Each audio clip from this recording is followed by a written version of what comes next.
Assalamualaikum warahmatullahi wabarakatuh.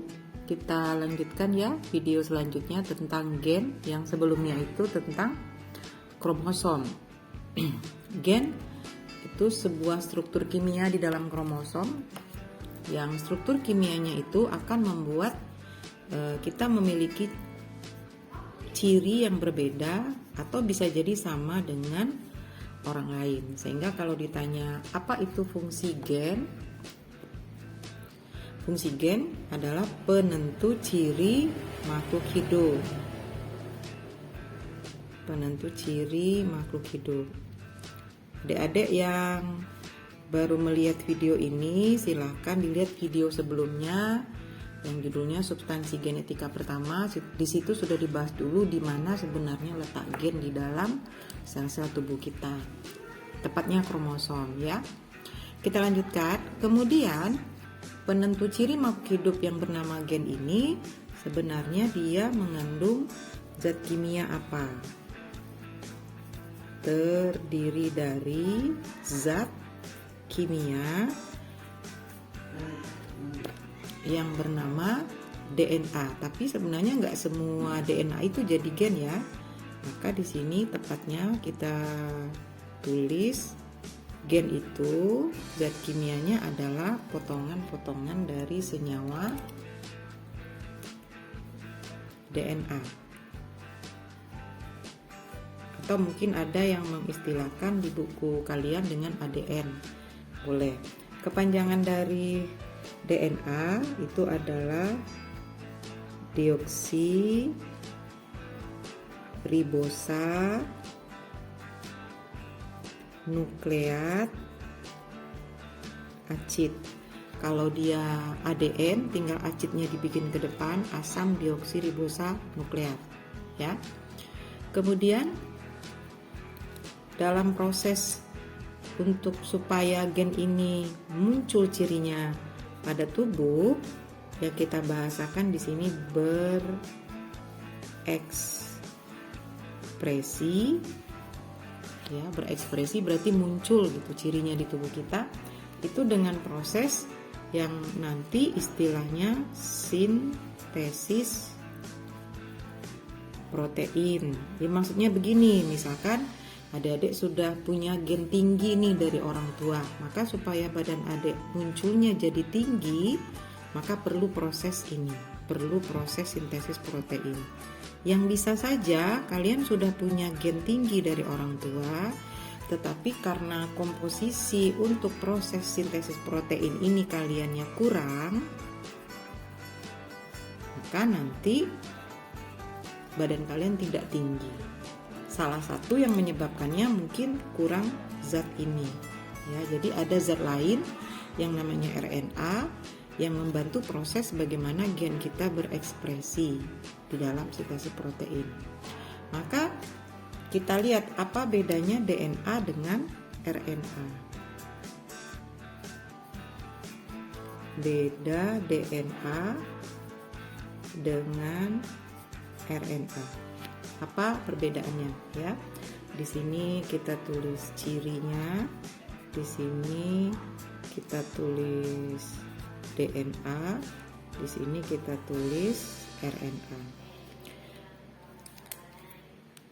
Oh, ya.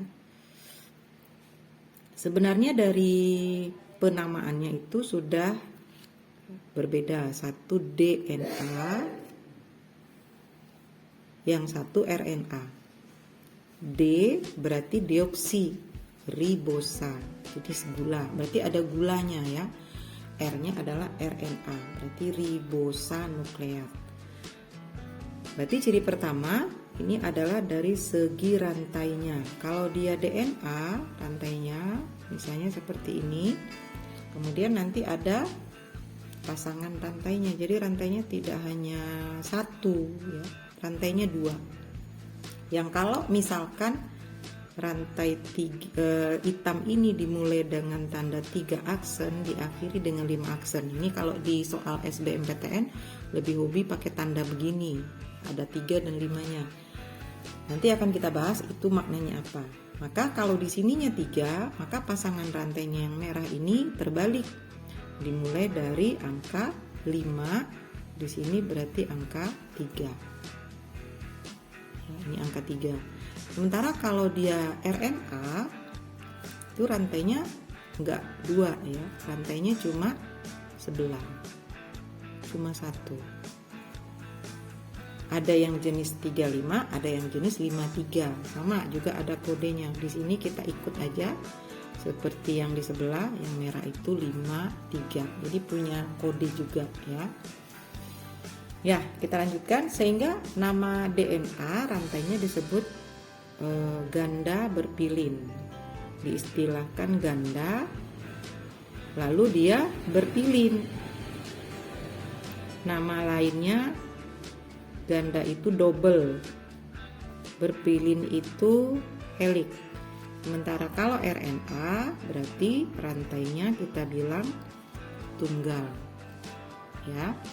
Oke, itu perbedaan pertama antara DNA dengan RNA. Perbedaan kedua ini adalah dari segi komposisi kimianya.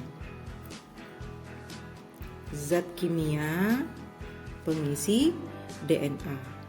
Untuk komposisi pertama pada DNA itu adalah fosfat. Mungkin beberapa buku menuliskan dengan PO4-. Ya sama ya, dibaca fosfat. Lalu yang kedua namanya gula. Jenis gula pada DNA sesuai dengan inisialnya D, deoksi.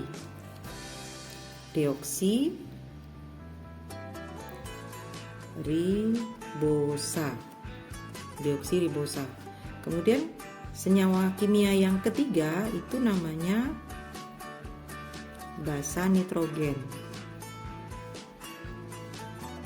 Yang basa nitrogen ini secara struktur kimianya dikelompokkan dulu menjadi 2 macam. Basa nitrogen ini dikelompokkan menjadi 2 macam. Ada yang namanya kelompok basa nitrogen purin. Ya, ada yang dikelompokkan dengan nama basa nitrogen purin. Yang purin itu sendiri memiliki basa nitrogen 2 jenis.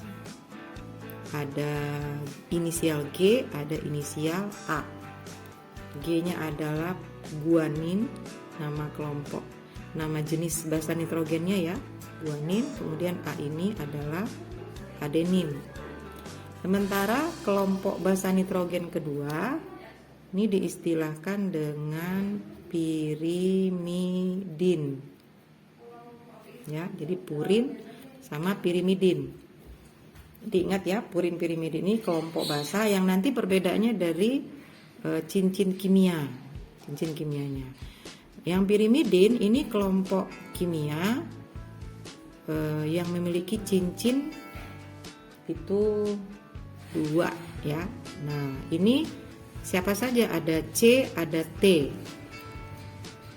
C itu adalah citosin, T-nya adalah timin. Jadi Mbak ingatkan lagi, gampangnya ini adalah kelompok yang berkelompok purin itu adalah guanin dan adenin, pirimidin kelompoknya adalah citosin dan timin. Ini masing-masing nanti diberi inisial ya. Ada G, ada A, ada C, ada T. Memang begitu nanti dalam proses mekanismenya. Sementara kalau komposisi kimia dari RNA ini sama, ada fosfat juga. Ada fosfat yang tentu disebut dengan rumus kimianya PO4. Kemudian ada gula. Nah, di sini bedanya gulanya nggak pakai kata deoksi, tapi langsung ribosa. Kemudian dia juga punya basa nitrogen. Basa nitrogen pada RNA hampir sama juga. Kelompoknya ada 2. Ada namanya kelompok, kesenggol. Ada kelompok namanya purin,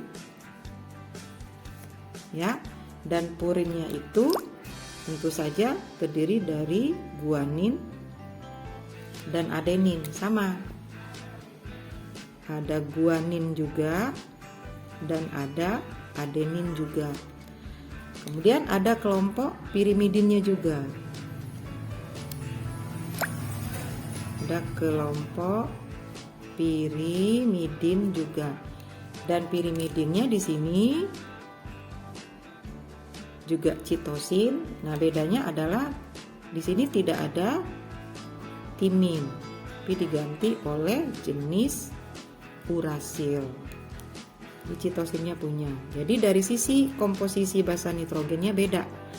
Bahwa pada RNA basa nitrogennya justru urasil, sementara di DNA adalah timin. Itu ciri khas ya pembedanya. Nah, basa nitrogen ini nanti ternyata dia berpasangan ya. Dalam struktur kimianya nanti purin ini pasangannya pirimidin. Berpasangan purin dengan pirimidin. Sementara kita tahu purin ini ada 2, pirimidin ada 2. Maka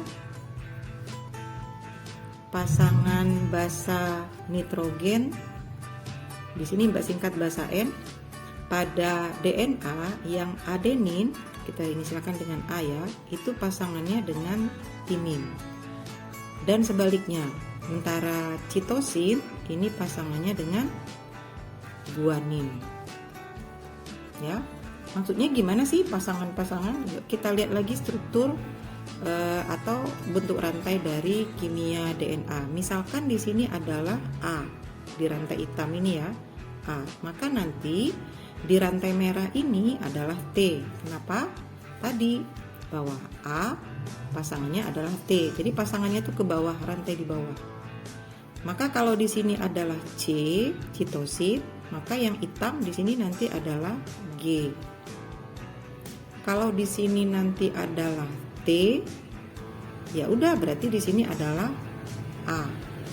Kalau di sini adalah G, maka yang rantai merahnya nanti di sini adalah C dan seterusnya. Itu maksudnya pasangan basa, ya, A dengan T, C dengan G dan sebaliknya T dengan A. Ya. Ini nanti akan sering ditanya guru kalian, maka untuk mempermudah mengingat pasangan basa ini bisa adik-adik ingat dengan kata-kata apa? Dengan kata-kata A-nya adalah aku, ya, T-nya adalah tergila-gila, ya, ini E-nya, nah, aku tergila-gila, C-nya adalah cowok, G-nya adalah ganteng. Ya kalau cowok jangan gini ya ngapalnya ya. Ntar aneh dibilang aku tergila-gila cowok ganteng. A dengan T, C dengan G. Kalau cowok ngapalnya ya ganti aja tergila-gilanya jadi termasuk. Aku termasuk cowok ganteng. Jadi lebih pede ya. Itu kalau pasangan basa pada DNA. Sementara kita tahu pada RNA itu nggak punya timin ya. Berarti di sini pasangan A itu tidak dengan timin, tapi di sini berbeda dengan U. Sementara C ini tetap pasangannya dengan G. Ini penting nanti untuk proses sintesis protein yang nanti tentu akan kita bahas di video berikutnya. Yang jelas secara umum perbedaan DNA RNA adalah dari sisi seperti ini. Jadi adik-adik bisa lihat lagi ini ke atas biar nanti bisa lebih paham ya. Ya, ini DNA rantainya tunggal, kalau RNA tunggal, maaf DNA yang ganda. Lalu basanya di mana ya? Tetap di sini, cuma pasangannya berfungsi di mana? Nanti akan kita bahas.